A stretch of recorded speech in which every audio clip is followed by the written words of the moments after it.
বন্ধুরা, আজকের গল্পের আসরে তোমাদের জন্য থাকছে গোপাল ভাঁড়ের কাশিতে মৃত্যু।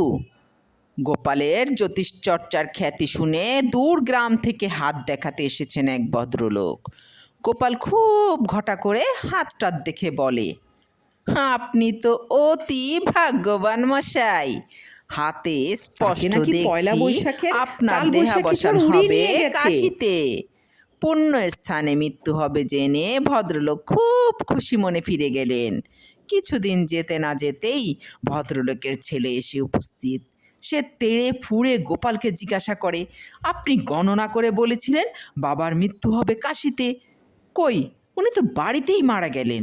গোপাল আমতা আমতা করে বলে, আমি কি তাই বলেছি নাকি? আমি বলতে চেয়েছি উনি কাশতে কাশতে মারা যাবেন। তা সেটা ঠিক বলেছি কি না আপনারাই বলুন।